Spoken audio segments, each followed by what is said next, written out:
खुदसा अमदी खोंसासिंगदा ई असीब चंगबा मतमदा इखोइना करी तौबा याबगे हाइबा खंजिनसे आर्टिकल असे हुयलन पाउ पाउ सेगे लौसिंग पुकई की कलमदगी लौखटसबने अइखोइ मियोइबना मतम पुंबदा हक्चांग नादा येक्तना अमदे पांगल फन लेहना बहोतनाइ हक्चांग फन फरबसु उनसागी सक्तमदा फजदबसिंग यावरकपा मतमदा येंगबदा नुंगाइतबा हाइबदु ओइ मरम अदुना उनसासु मसा नाना तरु तनाना लेहनबा मथौ ताइ अदुम ओइनमक मियोइबगी पुंसीदा असोइबा थौदोक थोक्तबा याउदे सोइबा हाइबसे मियोइबना थबक थौरम अमा हाथु हाथु पांगथोकपा मतमदा थोकल्ले खुदम ओइना हाइरबदा अइखोइना थोंग हांगदोकपा नत्रगा लोनसिनबा मतमदा थोंगबानदा खुद चप्पगी थवोंगसिंग सोइदनमकी थोकपा थेंगनरमगने मतम अदुदा खुदसागी सरुकसिंगदा ई असीबा चंगबा मिपुम खुदिंगमंगना कमन ओइना थेंगनरबा वाफम अमने मसीदा नतना अइखोइना अइखोइगे खोंगसागा चानदबा पिगलप तौबा अचिनबा खोंगुप मतम सांगना तोंगलबसु ई असीबा काखटपगी थवोंग नत्रगा इसिंग हानबगी थवोंगसिंग तोइना थोए ई असीबा चंगबगी थवोंग असे अइखोइगे उनसागे दरमेल लेयरदा असोकपा यावरकपा मतमदा ओइ मरुओइना ई असीबा असे उनसागे सरुकसिंगदा थोकल्ले चिनबान मया खुद खोंग अमदि सरुगा ताइनबा सरुकसिंगदा ई असीबा चंगबगी थौदोकसिंग असे तोइना थोए मसीदा नतना अइखोइना नुंगथंग नत्रगा योपाकुंबा खुलाइसिंग मतम सांगना सिजनबा मतमदसु खुदसागी सरुकसिंगदा ई असीबा चंगबगी थौदोक असे थोए अदुबु अइखोइना ई असीबा चंगबगी थवोंगसिंग असे का हेना हक्चिन लौरुदे मतम खरा लेरगा फजखिगनी हाइदुना अदुमक लैथोकनबा ngaktane कनागुंबा खरना मचिन तुंबा पोलमसिंग सिजनदुना ई असीबा चंगलिबा उनसागी सरु खरा थिंदतुना ई असीबा मपानदा थोगनखिबगी थवोंगसिंगसु चथबा यावे ई असीबा चंगबासे अइखोइगी हक्चांगदा अमांगता थोगनबा थवोंग अमा ओइदबना अइखोइना का हेना खंजिलुदबने अदुबु ई असीबा चंगलिगे मतमददे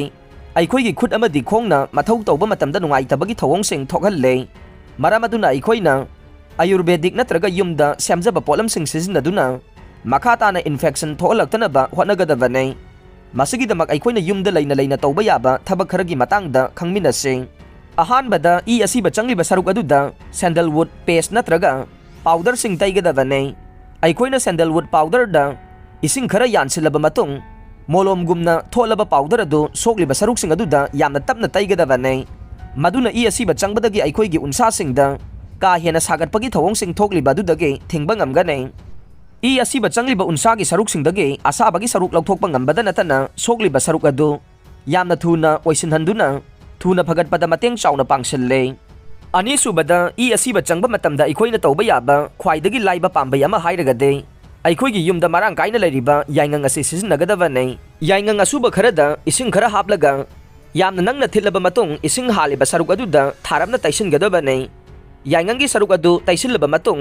मिनिट खरा लैरगा अफबा अयिंगबा इसिंगना चामथोकदबने याइंगंग असी ngalingay matamdagi hawraga antiseptic agent oina sizinaduna lakle masida yauriba tongan tongan ba machalsingna asokpa maphamsing thuna oisilhanbada mateng pangbaga loinana unsagi saruksing mapangal fana lehenbada chauna mateng pangba ngamme yaingang ase ising changbagi thawongsingda sizinabadagi hendoktuna aikhoigi unsagi saruksingda ana ayek yaurakpa matamda sizinabadasu yamna kanaba ama oi ahum subada ई असीबा चंगबगी थवोंग असे हक्सांगदा मांगता का हेना थोगनदबना मरम ओइरगा अइखोइना तराइना लौरबसु करिगुम्बा मतमदा मतम सांगना ई असीबा चंगलिबा मफम अदु ओइसिनदना लैबा यावे मसी अइखोइना सेक्सिनदबदगे उनसागी सरुकसिंग अदुदा infection तौरकपदगे ने असिगुम्बा थवोंगसिंग असिदगी ngaktoknaba ख्वाइदगी Laiba पांबay ama हाइरगदे चनमगी थाउ तैबा सेने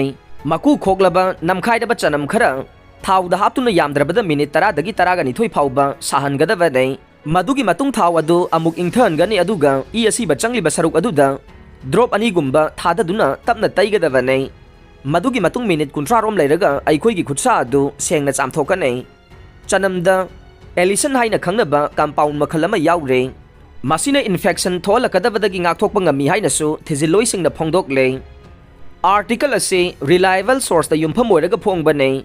अदुबु मसिना मेडिकल प्रोफेशनल सिंगी पाउताकी महूट सिनबा होनबदी नत्ते अरोइबदा ताबिरिबा पुमनमकपु थागचरे।